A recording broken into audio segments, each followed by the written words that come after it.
teman-teman, selamat pagi. Perkenalkan, nama saya Amira Oktaviani dari Program Studi Pendidikan Guru Sekolah Dasar Universitas Tribhuwan Tunggal Dewi Malang. Nah, teman-teman, hari ini saya akan membahas tentang konsep psikologi, etimologi, dan terminologi dalam dunia pendidikan itu sendiri. Nah, teman-teman, sebelum masuk pada materinya, jangan lupa like, komen, subscribe, agar teman-teman tidak ketinggalan informasi tentang channel YouTube ini. Di sini kita akan membahas tentang konsep psikologi, etimologi, dan terminologi dalam dunia pendidikan. Konsep psikologi berasal dari bahasa Yunani kuno, yaitu psiko yang berarti roh, jiwa, dan logos yang berarti ilmu. Sedangkan secara terminologi, psikologi adalah ilmu yang pelajari tentang jiwa atau mental seseorang. Psikologi tidak mempelajari jiwa atau mental secara langsung karena sifatnya yang abstrak. Tetapi psikologi mempelajari tentang manifestasi dan ekspor dari jiwa atau mental tersebut, yakni berupa tingkah laku dan proses kegiatannya. Sehingga psikologi dapat diartikan sebagai ilmu yang mempelajari tentang tingkah laku dan proses mental seseorang. Jadi dapat kita simpulkan bahwa definisi konsep psikologi adalah gagasan-gagasan mengenai sesuatu yang menyangkut tentang tingkah laku manusia dan lingkungannya melalui pengalaman-pengalamannya. Menurut perspektif etimologi, secara etimologis, psikologi berasal dari bahasa Yunani psike dan logos. Psike yang artinya jiwa dan logos berarti ilmu.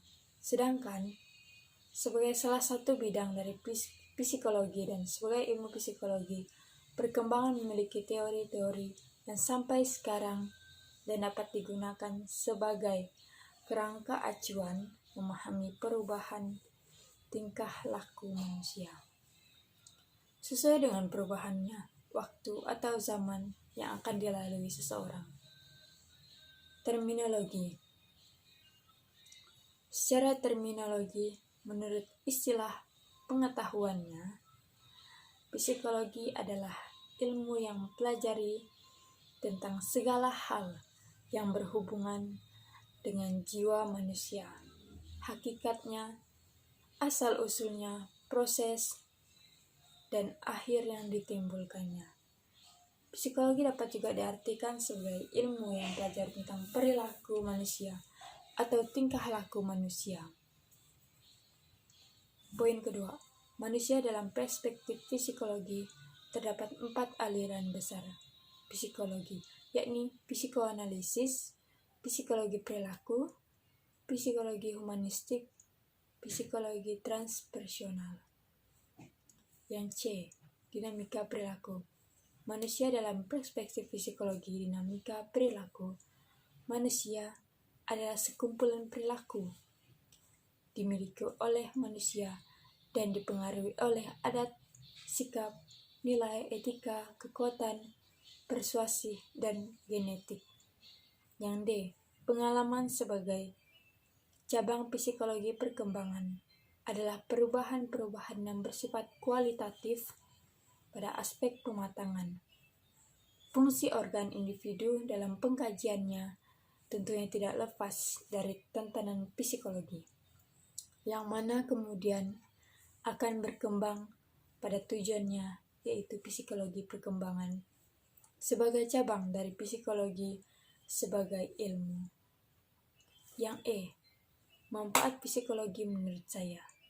Perkembangan dalam dunia pendidikan itu sendiri ialah pendidikan yang pelajari tentang psikologi perkembangan.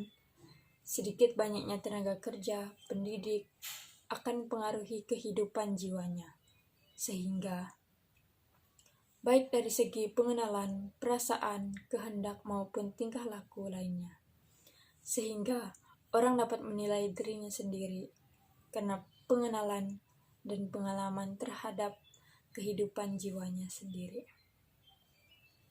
Merupakan bahan yang sangat penting untuk dapat memahami kehidupan jiwa seseorang atau peserta didik kita. Baik, kita masuk ke kesimpulan.